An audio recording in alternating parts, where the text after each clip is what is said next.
Bapak Ibu sekalian, sebelum saya lanjutkan, mohon disiapkan bendera ini. Ada kan? Ada. Untuk yang video sama yang foto-foto, bersiap-siap.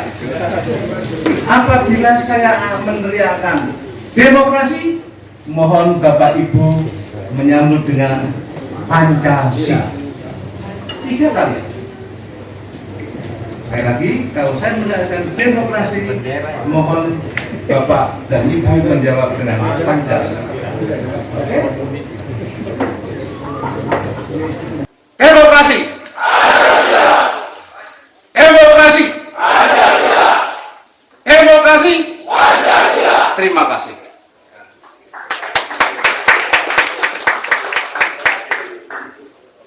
Bapak Ibu sekalian, ada 3 kalimat kunci dari persoalan konsepsi yang akan saya sampaikan. Pertama adalah mengapa judulnya kembali ke Undang-Undang Dasar 1945 untuk disempurnakan dengan adendum. Dan kedua, apa dan mengapa? Cara yang saya pilih adalah dengan dekret presiden yang terkoordinasikan. Yang ketiga, apa tujuan yang hendak dicapai? Konsepsi ini dari buku saya yang berjudul Untaian Butir-Butir Mutiara Konstitusi Indonesia. Ini. Bagi Bapak dan Ibu yang belum dapat, nanti akan kami sampaikan. Ya. Sedangkan yel-yel tadi adalah untuk mengingatkan bahwa sejak lahir Indonesia itu negara demokratis. Sebagaimana Bung Karno menyampaikan dalam sidang umum PBB pada tahun 1960, bahwa sila keempat itulah demokrasinya bangsa Indonesia. Sila keempat. Artinya Indonesia adalah negara yang berkedaulatan rakyat, berdasar atas kerakyatan dan permusyawaratan. Perwakilan, inilah pokok-pokok pikiran dalam Start Fundamental Norm atau landasan umum penyusunan Undang-Undang Dasar. Namun, setelah kita memasuki era reformasi dan Undang-Undang Dasar diamandemen, maka hal ini dilupakan. Maka saya tadi izin mengingatkan bahwa demokrasi kita adalah demokrasi Pancasila. Tadi Pak Tri memberitahu briefing pada kami, jangan dikira founding fathers itu tidak ngerti sistem parlementer, tidak ngerti sistem presidensial, ngerti. Tapi bangsa kita itu punya Pancasila dan sistem punya sistem sendiri, yaitu sistem pemerintahan MPR dengan demokrasi Pancasila. Itu. Ada 5 alasan mengapa saya memakai atau mengajak kembali ke Undang-Undang Dasar 45 untuk disempurnakan dengan adendum. Pertama, karena sejak dulu, sejak tahun 2003, MPR itu telah membentuk Komisi Konstitusi dengan ketetapan MPR nomor 1 tahun 2002. Perintah untuk mengkaji hasil amandemen dengan batas kerja selesai paling lambat pada sidang MPR tahun 2003. Kerja Komisi Konstitusi selesai, diserahkan pada Ketua MPR, tetapi tidak ketahuan rimbanya. Dan kalau nanti dibaca di buku saya nanti, ada endorsement dari Profesor Maria Farida mengatakan, sudah disahkan Ketua MPR, dimasukkan kotak, digembok, nggak jelas kuncinya dibuang kemana. Itu situasi pada waktu itu. Di samping itu juga banyak kajian lain dari para ilmuwan dan para tokoh, serta organisasi, seperti buku kaji ulang perubahan Undang-Undang Dasar 1945, dari Forum Bersama Perwira TNI Polri dan organisasi mitra seperjuangan. Ini Dewan Pengarahnya adalah Bapak Jenderal Trisno, Bapak Jenderal TNI Purnawirawan Wijoyono, dan Letnan Jenderal TNI Kiki Sanapi, disusun oleh Bapak Agus Tadi Sasongko Purnomo CS, 17 orang. Lagi-lagi 17 orang.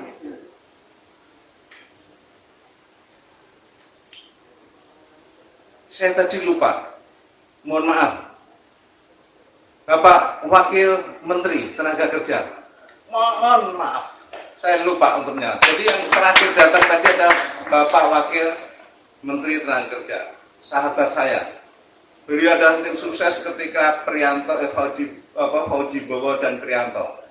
Akhirnya juga tim sukses Pak Jokowi jadi gubernur, sama-sama saya juga. Ya. Baru tahu, nggak apa-apa.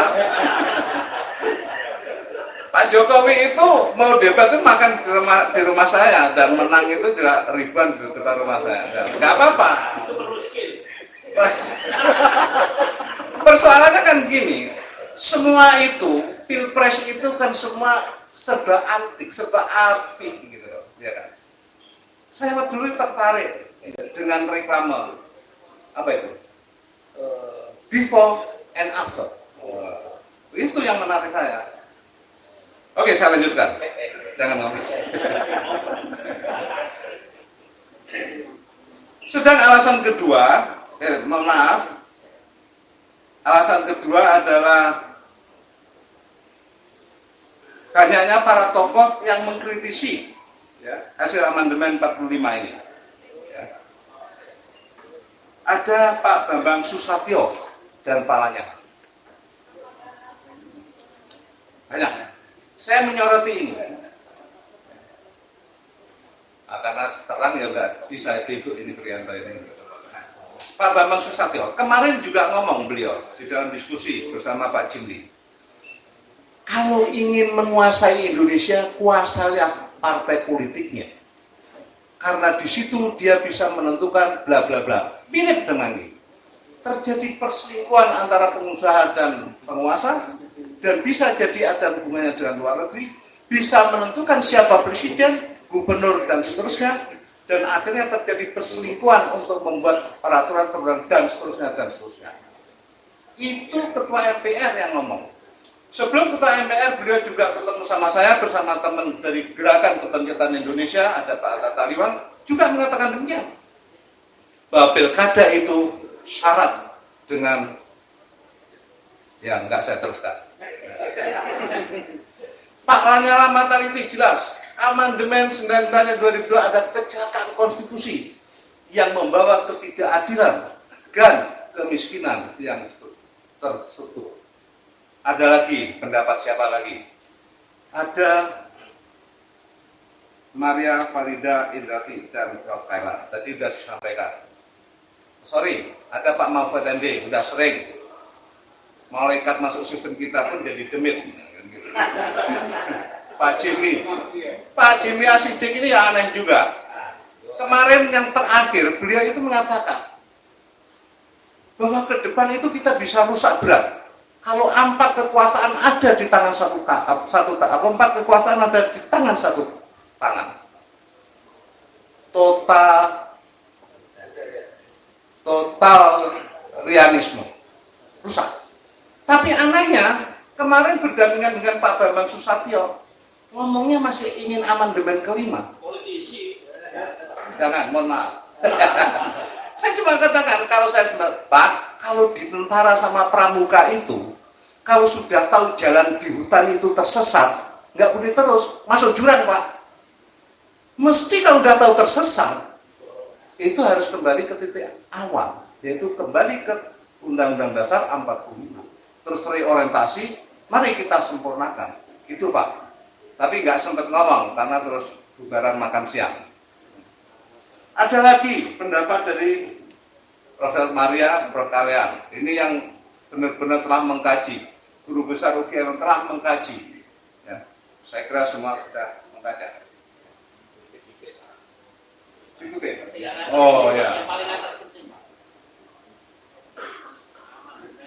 Oh ya, udah. Ada permintaan, tapi saya juga nggak ngajar, udah periksa semua. Kan udah tahu. Oke, diingatkan. Bu Maria itu mengatakan amandemen 2004 sesuatu buat kursi baru. Jimny pun juga ngomong gitu. Ya kan?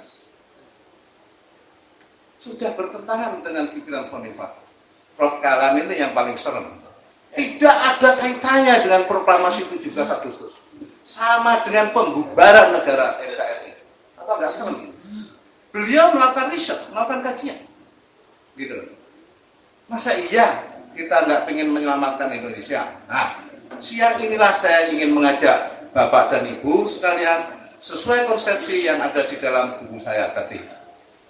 Baik, ada lagi yang ini, Profesor Cipta Lesmana itu kaitan ekonomi. Selama ayat 4 pasal 33 masih ada, omong kosong Indonesia bisa adil dan makmur.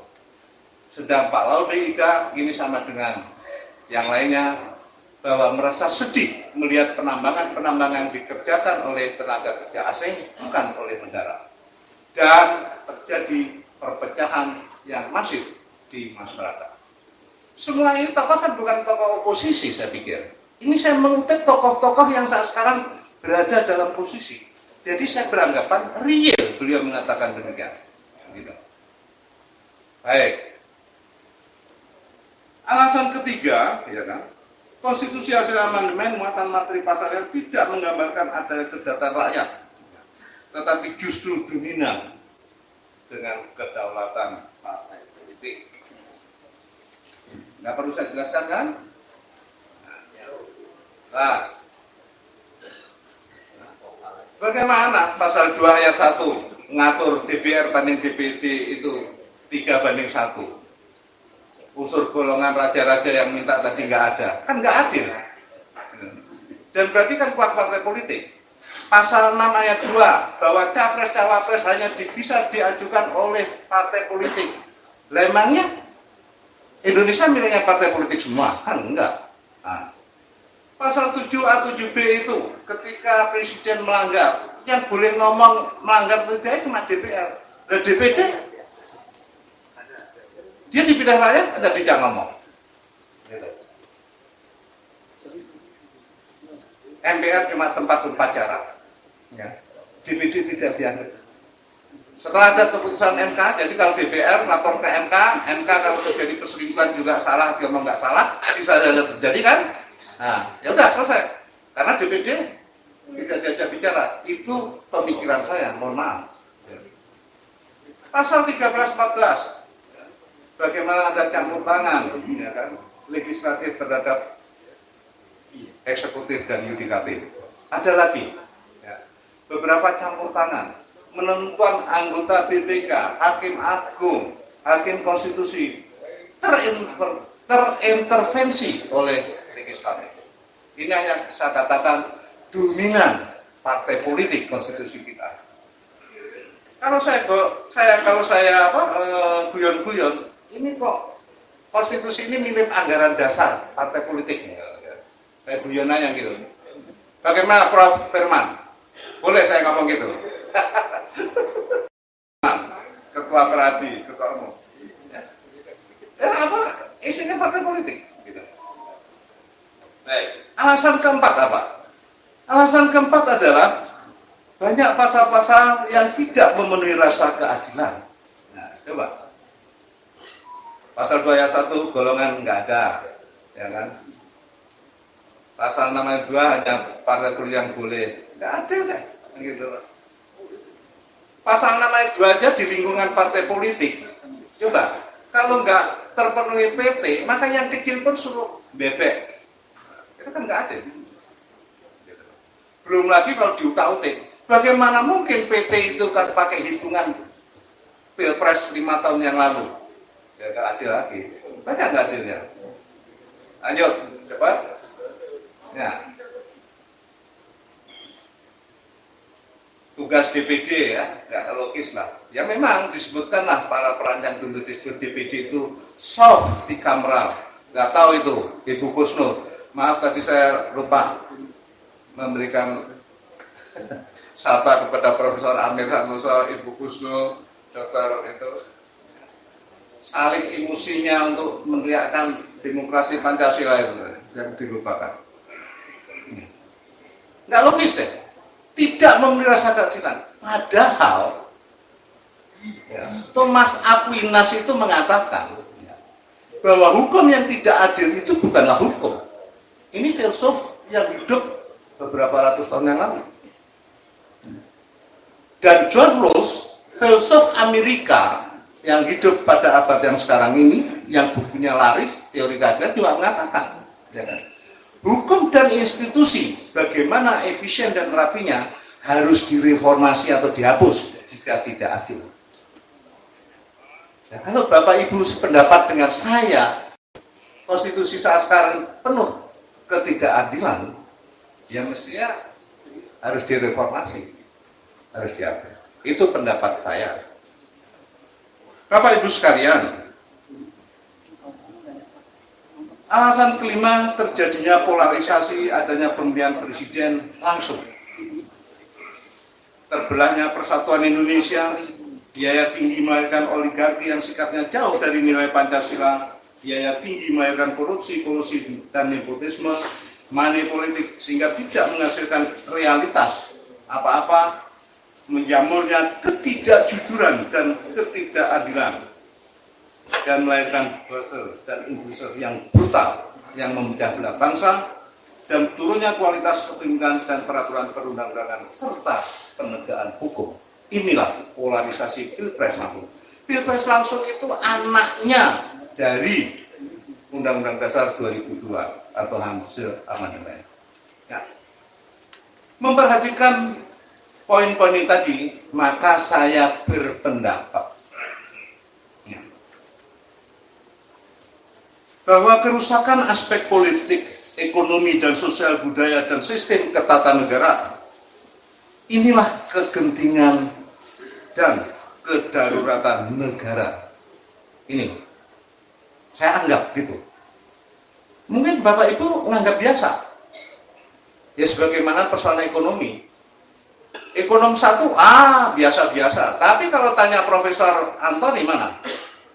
Prof. Antoni, utang kita 7.000 triliun yang mencuat di media. Tapi utang BUMN berapa, Prof? 7.000 lah, hampir. Terus gimana jauhnya? Tiap tahun berapa terusnya? Jadi ada yang gelisah, ada yang baik-baik saja. Nah, saya melihat polarisasi pilpres, terutama yang paling atas terjadinya pembelahan bangsa atau perpecahan, saya katakan itulah kedaruratan atau kegentingan negara yang bisa mempengaruhi kelangsungan hidup bernegara, sehingga harus menjadi perhatian bangsa Indonesia, utamanya TNI dan Polri, utamanya, dan Presiden selaku kepala negara. Inilah yang mendasari saya punya pemikiran perubahan itu bisa hendaknya dilakukan dengan dekret Presiden yang terkoordinasikan. Banyak cara kita untuk kembali itu. Ya. Mau sidang istimewa Jakarta, sidang istimewa MPR, teman-teman aktivis itu kalau di WhatsApp bilang revolusi. Tapi kalau kita teriak di lapangan, undang-undang revolusi, satu pun nggak ada ngomong. Susah. Kudeta, katanya nggak mungkin. Ada yang bilang karena TNI nggak punya DNA kudeta. Saya punya cerita, kalau di tentara itu, TNI itu pantang mundur dalam doktrin pertempuran. Tetapi ada satu yang disebut pemutusan pertempuran. Apa beda nih? Ya beda istilah, kan gitu. Nggak ada di era TNI, oke. Tapi bagaimana kalau TNI meluruskan jalannya negara? Kan bisa-bisa saja. Nah, gitu maksud saya. Sebab apa? Dalam buku politik, Andrew Haywood mengatakan adanya perbedaan antara negara dan pemerintahan atau pemerintah. Pemerintah ini bisa dikuasai oleh segolongan. Dan TNI dengan tugas pokoknya yang seperti itu, mestinya dia bisa meluruskan kalau itu bengkok. Itu maksud saya.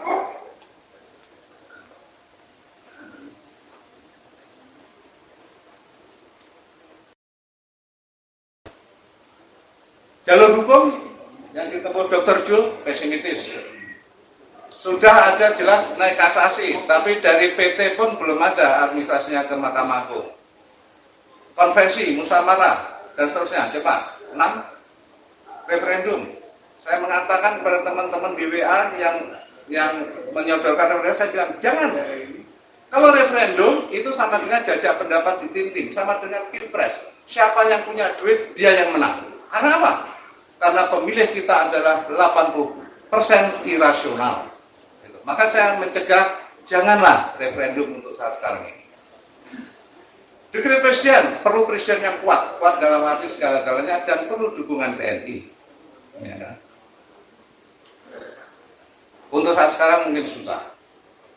Tapi kalau yang 8 yang saya tawarkan, dekret presiden yang terkoordinasikan, di sini puncak yang saya ingin menyampaikan, jangan sampai salah terima adalah demikian.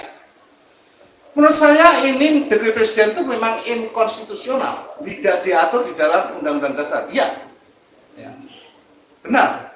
Tetapi Bapak, Ibu tahu nggak, amandemen 99 sampai 2002 itu juga inkonstitusional. Saya katakan gitu. Saya di WA Grup Konstitusi sampai taruhan kepada seorang tokoh yang senang amandemen. 1 miliar saya tunjukkan kalau inkonstitusional. Nggak direwes. Sebab apa? Pasal 37 Undang-Undang Dasar 45 kita itu sesungguhnya ketika pada rapat PPKI terjadi dialog. Ada anggota yang namanya Iwa Kusuma Sumanti ngajukan syarat kepada Bung Karno selaku pimpinan, Pak, Undang-Undang Dasar ini perlu adanya pasal untuk perubahan. Mr. Supomo selaku perancang mengatakan, ya ada. Sudah ada seperti ini, dan yang seperti itu adalah pasal 37. Ini kita siapkan kalau terjadi perubahan yang sifatnya teknis. Sekali lagi, ada kata-kata itu di dalam sejarah. Sehingga kalau ada mengganti, ya, dari 45 mengganti ke Undang-Undang Dasar 2002, ini namanya mengganti, maka saya akan bilang itu inkonstitusional karena tidak diatur di dalam Undang-Undang Dasar 45. Secara sederhana kalau saya ngomong, ada seorang arsitek membangun rumah, terus memberikan wejangan fatwa. Silakan kalau mau ngobrak-abrik bangunan dasar rancang ini, kan bodoh arsitek ini, nggak mungkin, gitu. Itu.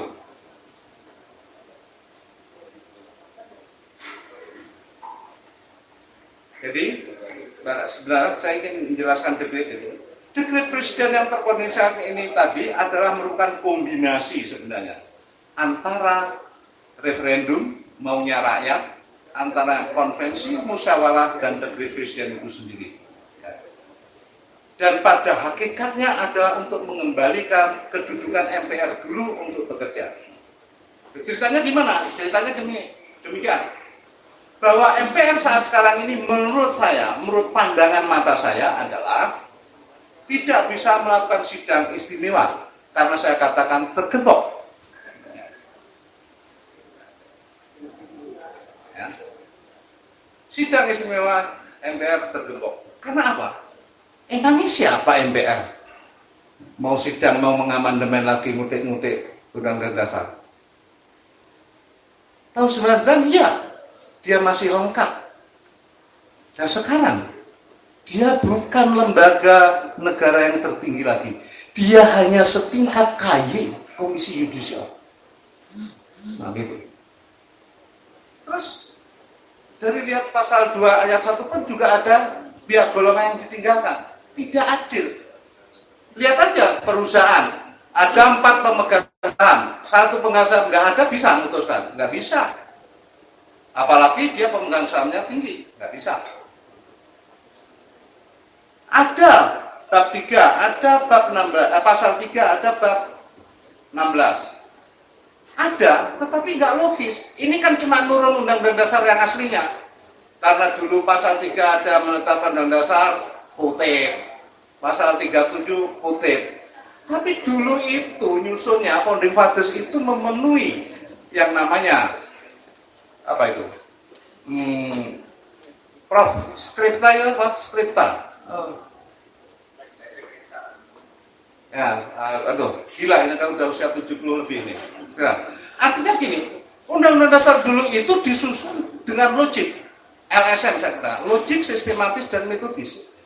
Karena pasal 1 menyebut pemegang kedaulatan rakyat dipegang oleh MPR, maka dia dikasih anggotanya MPR lengkap penghijauan tanah rakyat Indonesia, diberi tugas di pasal 3 dan diberi tugas juga boleh merubah yang sifatnya teknis. Mantik. Kalau ini sekarang enggak, emangnya siapa MPR? setingkat komisi yudisial. Itu kalau saya ngomong. Nah, jadi dan seterusnya lah, banyak lah ini ya. Monggo. Ini kalau udah ngomong gini, atau ini.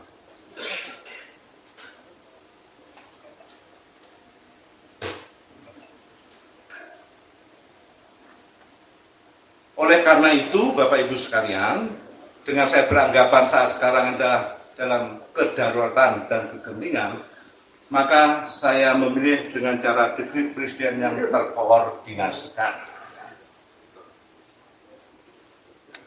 Ada yang was-was, kalau kembali ke Undang-Undang Dasar 45 dengan dekret, wah enak, kalau gitu presiden pengen 3 kali, bisa 3 kali, gitu.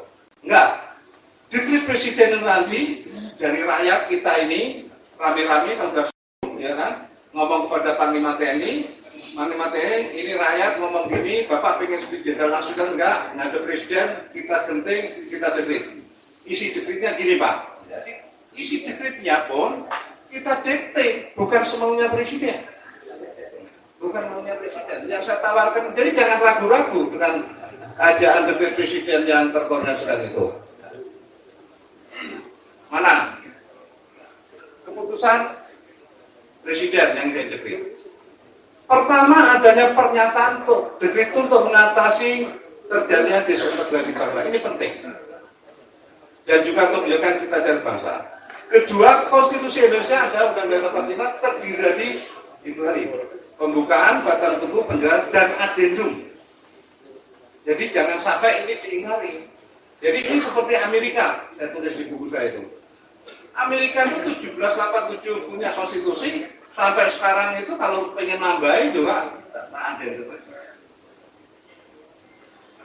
Amerika dulu itu nggak punya presiden dua periode, nggak punya awalnya itu. 1787 itu masih ada yang 2 kali, 3 kali, 4 kali. Baru tahun 1951 dia di adendum nomor 22 ngatur 2 periode. Begitu caranya. Dasar negara kita Pancasila yang sesuai di pembukaan dan tidak boleh diperas-peras. Itu juga dicantumkan itu di dalam keputusan presiden. Dan presiden yang dikhawatirkan untuk tidak kebablasan juga sudah dicantumkan di dalam keputusan presiden. Cuma 2 periode. Dan seterusnya. Nah, tentang hak dan kewajiban warga negara itu adalah bersifat kolektif yang terdepan yaitu warga negara. Kalau hal-hal yang sifatnya individu di dalam undang-undang. Yang ketujuh ini yang antik.